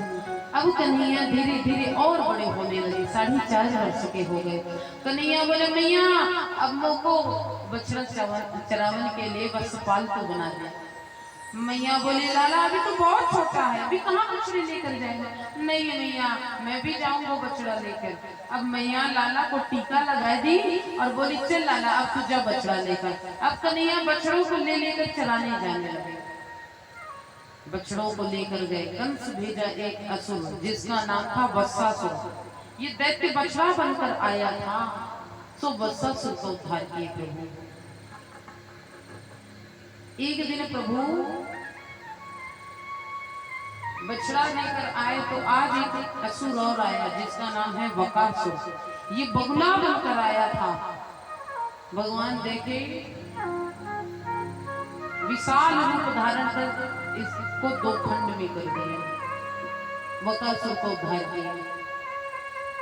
अब तो कन्हैया रोज राक्षसों को मारते, सब अपने अपने घर में जाके बताते, मैया आज एक राक्षस आए और लालावा को मार गए। दूसरे दिन फिर किसी राक्षस को मारते, फिर सब ग्वाल वाल घर में जाते, मैया आज तो लाला और राक्षस को मार गए, बगुला बन के आए गए। एक दिन अघासुर आया, ध्यान से सुनिएगा ये अघासुर की लीला। अघासुर आया अजगर का रूप बनाकर, अजगर काला काला अजगर जानते ना। अब अजगर बाहर बैठा, मुंह फैलाकर बैठा था। सब सखा बोले, देख लाला इतने दिन से ये वृंदावन में आए हैं, आज तक जे गुफा को नहीं देख पाए, देख यहाँ तो गुफा है। अब कन्हैया समझ गए कि ये तो अघासुर है, राक्षस है, अजगर है। चलना लाला गुफा के अंदर चले। कन्हैया बोले, अरे नहीं जाना, चलो उसके ये गुफा के अंदर नहीं जाना। अब काय को माने ग्वाल वाल सखा सब हठीले थे, छोटे थे, बचपन में लोग बहुत हठक करते हैं। मैया बच्चे को लेके जाती है मार्केट, बच्चा जो खिलौना देखा उसी के लिए हट कर लिया। अब मैया के जेब में पैसा ज्यादा है कि नहीं है, लेकिन बच्चा हट कर लिया, मुझको यही चाहिए। तो मैया परेशान, लेने कुछ और गए थे, खिलौना लेके चली आई। कुछ लोग तो इसीलिए यहाँ नहीं आते, कितने सारे दुकान लगे हैं, मेला लगा है, बच्चा जिद करेगा, कौन जाए, जाने दो, कथा भी नहीं सीखे, इसीलिए नहीं आते होंगे। अरे छोटे छोटे बच्चे जिद कर लेंगे, मैया ये लो ये लो, तो कुछ लोग इसीलिए नहीं आते होंगे। बुलबा के बिहारी लाल की जय हो। अब हट कर लिए सब लाला, हम तो जाएंगे गुफा में, तू जा चाहे ना जा। अब सब चले गए अजगर के मुख में। अब जब गए गुफा में, गुफा समझ कर गए है तो अजगर, अजगर के मुख में सब चले गए। अजगर के बड़े बड़े सफेद सफेद दांत। अरे देख लाला, यहाँ तो कीड़ गड़ो है, फूटा लगो है। सब अपनी अपनी झोला उतारी और जाके उसके दांत में टंगा दिए। अरे लाला देख, यहाँ तो आराम करने के लिए डल्लक को गद्दा बिछो है। जीभ था, जीभ गद्दीदार था, तो जीभ में सब कूदने लगे अजगर के। अरे देख लाला, देख डल्लक बिछो है, आ तो अंदर। अब तो कन्हैया देखे कि ये तो चले गए, यदि मैं न जाऊंगा अजगर ये अगर सम्मुख बंद करेगा तो सबके प्राणांत तो हो जाएंगे। तो अपनी ग्वाल बालों की रक्षा के लिए मेरी कन्हैया भी उस अजगर के मुख में प्रवेश किए। देख लाला, अंदर लाल लाल दिख रहा है, जरूर आग जल रहे हो। संत महाऋषि तपस्या कर रहे हैं, चल तो जरा अंदर जाके देखें। और जब ये कन्हैया अंदर प्रवेश किए, आघासुर धीरे धीरे अपना मुख बंद करने लगे। अरे लाला जी, गुफा के द्वार ही बंद हो रहे हैं। अरे काय को गुफा, ये तो अजगर का मुख है। लाला हमारी रक्षा कर, हमारे प्राणों की रक्षा कर। भगवान अपना विशाल रूप प्रकट कर दिए और अजगर का मुख फटा, सब बाहर आए। इस अघासुर का प्राणांत हुआ। बुलबा के बिहारी लाल की जय हो। अघासुर को मार दिए। सब अपने घर जा जाकर रोज बताते थे कि कन्हैया आज ये राक्षस को मारे, आज इसको मारे। लेकिन अघासुर को जब कन्हैया मारे तो ये लीला सब 1 वर्ष बाद अपने घर में बताई। क्यों? क्योंकि 1 वर्ष तक के अंदर जितने कन्हैया के ग्वाल बाल सखा थे ना, सबका हरण करके ब्रह्मा जी ले गए थे। क्यों हरण किए? एक लीला हुई। जब अघासुर के मुंह से सब बाहर आए तो सब सखा बोले लाला बड़ी भूख लगी है। बोले तुम्हारे भोजन कहाँ है? बोले सब तो वो गुफा के खूंटे में टंगाया। अरे अब क्या खाएं? बोले यहाँ पर सांडिल्य ऋषि के पुत्र मधुमंगल, मधुमंगल को बोले तेरा घर पास में है मधुमंगल, तो जा आज तू अपने घर से कुछ प्रसाद लेकर आ, तो आज ब्राह्मण के घर का प्रसाद पावेगा। अब मधुमंगल चले अपने घर। मधुमंगल की मैया पूर्णमासी बैठी थी। मधुमंगल बोले माँ कुछ खाने को दे देना। माँ बोली बेटा घर में कुछ नहीं है, छाछ पड़ा है। मधुमंगल बोले मैया आज कन्हैया हमारे घर का कुछ भोजन प्रसाद मांगे हैं, क्या मैं उन्हें ले जाकर छाछ पिलाऊं? जब जब कन्हैया माखन मिश्री चुराता तो सबसे पहले मेरा भोग लगाता, मुझे पवाता था। और आज पहली बार वो मेरे घर का भोजन मांगा तो मैं उसे छाछ पिलाऊं मैया? मैया बोली तो लाला मैं क्या करूं, घर में जब कुछ है ही नहीं। ले जाना है तो छाछ ले जा, नहीं तो जा कर देना कि हमारे घर में कुछ नहीं है। मधुमंगल सोचे कुछ ना ले जाने से अच्छा है कि छाछ ही ले जाऊं। छाछ का मटका उठाया, छाछ मतलब समझते ना मटका, छाछ का मटका उठाए ले गए। देखिए धीरे धीरे जाने क्या कहूँगा, कन्हैया को कैसे छाछ दूंगा? वो तो कभी छाछ पीता भी नहीं है, वो तो माखन मिश्री खाने वाला, हम गरीबों के यहाँ का छाछ कैसे पिएगा? ये सोचते कन्हैया चले जा रहे थे विचार करते हुए। कुछ दूर पर कन्हैया बैठे थे, वो मटका रखा, सोचा कि एक काम करता हूँ मैं पी लूं और कहूँगा मुझे बड़ी भूख लगी थी जो मैं लाया सब अकेले खाऊंगा। और जो ही मटका टेढ़ा करके छाछ पीने लगा। कुछ सखा मंडली देखे, अरे देख लाला वो मधुमंगल अपने घर से कुछ लेके आया, दूध दधी ना जाने क्या लाया, अकेले ही सब पिए ले रहा है। कन्हैया दौड़ लगाए, दौड़े दौड़े गए। मधुमंगल देखे कन्हैया आ रहे हैं, पूरी मटका ही उल्टा दिया। अब जब पूरा मटका उल्टा दिया तो छाछ से पूरा नहा लिया मधुमंगल। और कन्हैया के आते तक में मटका भी फोड़ दिए कि कन्हैया को पता न चलना चाहिए कि मेरे घर से क्या आया था। कन्हैया बोले सखा तेने अकेले ही पूरा प्रसाद खा लिया? अरे लाला बड़ी जोर से भूख लगी थी इसलिए कुछ ना बचा, देख मटका भी फूट गया। अरे कहाँ नहीं बचा भी है, जो मधुमंगल पूरी मटकी उलट दिया था, तो कुछ चेहरे पर गिरा, कुछ कपड़े में लगा, कुछ शरीर पर गिरा। मेरे कन्हैया मधुमंगल का मुख चाटने लगे, जहाँ पूरे छाछ लगे हुए थे। जो मुख चाटने लगे, ब्रह्मा जी को बड़ी चिंता हुई, विस्मित हुए। ब्रह्मा जी सोचे, संसार के जगताधार नारायण जो संसार का पालन करते हैं, आज वो एक गोप ग्वाले का मुख चाट रहे हैं, एक ब्राह्मण पुत्र का मुख चाट रहे हैं। ये सोच कर ब्रह्मा जी आए और सोचे, यदि ये साक्षात नारायण होंगे तो दूसरी सृष्टि की रचना कर लेंगे। तो जितने सखा ग्वाल वाल बछड़े थे, सबका हरण करके अपने साथ ले गए। अब कन्हैया आंख बंद किए बैठे थे, लेकिन जब आंख खोली तो देखे कहीं ना कहीं गाय, ना कहीं बछड़े, ना कहीं सखा, कहाँ गए सब। अब कन्हैया रोने लगे। थोड़ी देर लीला कर रहे थे, रो की क्या भगवान रोते, किसी को ढूंढने की जरूरत थी भगवान को।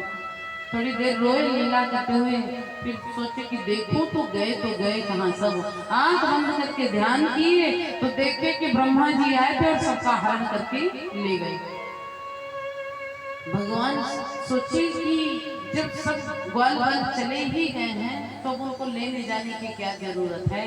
सारे ब्रज की गोपियों की इच्छा थी कि हमारे यहाँ भी कृष्ण जैसा पुत्र जन्म ले। तो आज सबकी इच्छा को पूरी करते हुए जितने ग्वाल वाल सखा थे, स्वयं कृष्ण बनकर तैयार हो गए। मतलब कन्हैया ही सब ग्वाल वाल सखा बन गए, कई रूप में प्रभु प्रकट हो गए। और जितने वन में वृक्ष थे, उन वृक्षों की गाय और बछड़े बना दिए। अब गाय बछड़े तैयार हो गए, ग्वाल वाल सखा सब हो गए। अब कन्हैया लौट कर घर चले गए। आज सब गोपियों के घर में कृष्ण ही पुत्र रूप में बैठे थे। सब बड़ी प्रसन्न थी, सबके घर में आनंद था। एक वर्ष बाद जब ब्रह्मा जी को लगा कि कब तक मैं इन ग्वाल बालों को अपने पास रखूंगा, जरा जाकर देखूं उस बालक की क्या स्थिति है। जब ब्रह्मा जी देखने आए तो जितने मंडली को ब्रह्मा जी हरण करके ले गए थे, वो सारी मंडली यहाँ विराजमान है। उतनी ग्वाल वाल सका, उतने बछड़े। ये सब देखकर ब्रह्मा जी चारों मुख से स्तुति करने लगे, प्रभु मुझे क्षमा कर दे, मैं आपकी परीक्षा लेने आ गया, मुझसे बहुत बड़ी भूल हुई, क्षमा करें। भगवान कुछ ना बोले, क्षमा नहीं किए। ब्रह्मा जी खूब स्तुति किए। और आज ब्रह्मा जी जब लौटने लगे तो उस समय भगवान एक लीला किए, कन्हैया लीला के स्वयं ब्रह्मा जी बने और जाकर ब्रह्मलोक पहुंचे। ब्रह्मलोक में जाकर द्वारपालों से बोले, सुनो मैं जाकर अंदर विश्राम कर रहा हूँ, आजकल एक नकली ब्रह्मा घूम रहा है, यदि वो आए तो उसे अंदर मत आने देना। और कन्हैया ब्रह्मा बन के जाकर अंदर बैठ गए। ब्रह्मा जी से पहले कृष्ण ब्रह्मा जी बनकर बैठ गए। और जो ब्रह्मा जी लौट कर आए, जाने लगे अंदर, द्वारपाल द्वारों के रुक जाइए, आप कौन हो? ब्रह्मा जी बोले, मैं ब्रह्मा हूँ, ये मेरा ब्रह्मलोक है और तुम मेरा ही द्वार रख रहे, मुझे ये अंदर नहीं जाने दे रहे। बोले सुनो, हमको पता है तुम नकली ब्रह्मा हो और तुम्हारे जैसे ब्रह्मा यहाँ बहुत घूमते, चलो बाहर निकलो। ब्रह्मा जी सोचे, ये द्वारपालों को हुआ क्या है, ये मुझे क्यों बाहर भगा रहे हैं?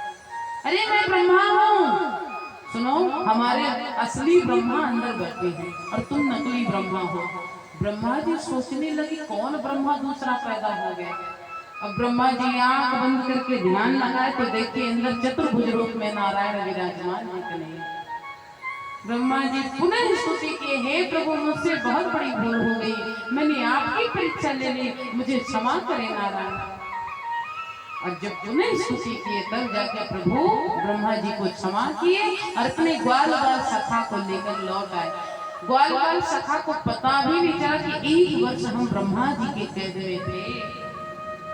ग्वाल बाल सखा को लगा कि अभी तो मेरे कन्हैया अघासुर को मारे हैं, तो जाकर सब अपने अपने घर में बता रहे थे, मैया आज कन्हैया अघासुर को मारे, अजगर रूप में जो बैठा था, जबकि एक वर्ष बीत चुके थे। इस प्रकार से मेरे प्रभु लीला करते हैं। बोल बांके बिहारी लाल की जय हो। भगवान सुंदर अब धीरे धीरे गोपाल बन गए। मैया से बोले मैया मुझे गोपाल बना दे। तो मैया क्या की, सुंदर मुहूर्त निकलवाई और पंडित जी को बुलाकर कार्तिक शुक्ल अष्टमी तिथि बुधवार के दिन, जिसे लोग गोपाष्टमी भी कहते हैं, उस दिन कन्हैया को टीका लगाई और गोपाल बना दी। गोपाल मतलब गायों को चराने वाले, वत्सपाल मतलब बछड़ों को चराने वाले और गोपाल मतलब गायों को चराने वाले। तालवन में पहुंचे। तालवन में जाकर एक धेनुकासुर नाम का, गधा के रूप में धेनुकासुर नाम का राक्षस आया। आज बलदाऊ भैया धेनुकासुर को मारे। सब अपने घर में बलदाऊ भैया की गाथा गा रहे हैं। भगवान यशोदा मैया से कन्हैया बोले मैया बलदाऊ भैया किसी राक्षस को नहीं मारे, गधा को मार कर आए हैं। बलदाऊ भैया बोले लाला आज से तेरा रास्ता अलग, मेरा रास्ता अलग। भगवान यही तो चाहते थे कि जल्दी जल्दी रास्ता अलग हो जाए। तो मैं जाकर एक सर्प कालिया नाम जो जल को दूषित कर रहा था, मेरे भगवान गेंद का खेल रचाई यमुना तट पर और गेंद के संग मेरे कन्हैया भी भाई और जाकर उस कालिया नाग को नापे। इतने में पूरे ब्रजवासी इकट्ठा हो गए और कालिया नाग के सिर पर फन का चिन्ह बनाए। बोलबा के बिहारी लाल की जय हो। अब कन्हैया बंसी बजवैया बन गए, बंसी बजाने लगे। बर हापी डन्नट वर बपू करने करने कारण एक बार आग लगी ब्रिज में, पूरे अग्नि को भगवान पान कर गए। कोई आश्चर्य की बात नहीं है। मैं कई बार कथा में ये बात कह चुकी हूँ कि अग्नि और ब्राह्मण भगवान के पेट में है। ये दोनों का वास भगवान के उदर में है। यही भगवान का भोजन है। यदि ब्राह्मणों को खिलाओ तो भी भगवान का पेट भरता है, अग्नि में हवन करो तो भी भगवान का पेट भर जाता है। एक दिन की बात है, सखियां स्नान कर रही थी जल में, वस्त्रों का त्याग करके कन्हैया आए, सबके वस्त्र चुरा कर ले गए। गोपियों को सुंदर ज्ञानोपदेश दिए कि किसी भी जलाशय में बिना वस्त्र के स्नान नहीं करना चाहिए। वस्त्र नदी की मर्यादा होती है, जलाशय की मर्यादाएं होती है। निवस्त्र होकर स्नान करने से जलाशय की मर्यादा भंग होती है। जल भी वरुण देव है, ध्यान देना। जल कौन है? वरुण देवता। इसीलिए वरुण देव का सम्मान करने के लिए वस्त्र धारण करके ही जलाशय में स्नान करें। और एक बार दीपावली का समय आया कि कथ्यतां में पिता कोयम संभ्रभो वाउपागता। आज यशोदा मैया सुंदर भोग बना रही थी। जब भोग प्रसाद बना रही थी, कन्हैया बोले मैया काय के लिए ये भोग बना रही हो? मैया बोले लाला तू जानता नहीं है, दीपावली के दिन इंद्र भगवान की पूजा होती है। अरे इंद्र भगवान की पूजा काय को करे मैया? बोले लाला इंद्र भगवान वर्षा करते हैं। कन्हैया बोले इंद्र भगवान वर्षा करते हैं तो ये ताई उनकी पूजा हो गए। मैया ये बताओ, इंद्र देवता का तो काम ही है वर्षा करना। अरे जो असली भगवान है वो है गोवर्धन नाथ, जो हमारी सब ब्रजवासियों की रक्षा करते हैं। तो अब की बार इंद्र देवता की पूजा न कर हम सबको गोवर्धन नाथ की पूजा करनी चाहिए। मैया बोली बुलाला तेरी बात मेरे समझ में ना आ रही, जब तू अपने बाबा को समझा। यही बात कन्हैया बाबा को समझाए। बाबा गोवर्धन नाथ हम सब ब्रजवासियों के इष्ट देव हैं, कुल देव हैं, हमें उन्हीं की पूजा करनी चाहिए। उनकी कृपा होगी तो जल वर्षा भी होगा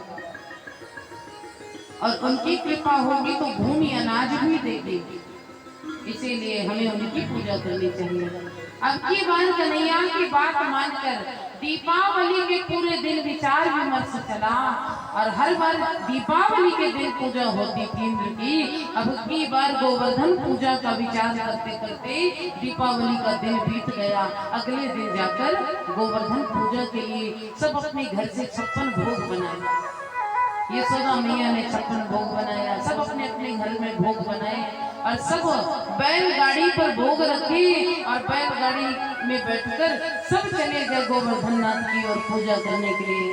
आइए हम भी भाव से मन से गोवर्धन नाथ चलते हैं। गोवर्धन नाथ 7 कोस के हैं, इनकी 7 कोस की परिक्रमा होती है। लेकिन ध्यान देना, जो भागवत महापुराण में गोवर्धन चरित्र को श्रवण करे और गोवर्धन नाथ को भोग लगाए और अपने ही स्थान से गोवर्धन की पूजा मन रूपी मन से कर ले, तो फिर उसे साक्षात गोवर्धन नाथ की परिक्रमा का फल प्राप्त हो जाता है। इसलिए आइए मन से हम गोवर्धन नाथ की पूजा में चले।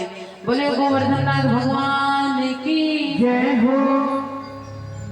मैं तो गोवर्धन को जाऊं मेरे लिए, अरे नाय माने मेरो मनवा, नाय माने मेरो मनवा, सखी नाय माने मेरो मनवा। एक बात का ध्यान दें, कल श्री कृष्ण रुक्मिणी मंगल है, मतलब विवाह उत्सव मनाया जाएगा। कल का प्रसंग होगा श्री कृष्ण रुक्मिणी विवाह उत्सव।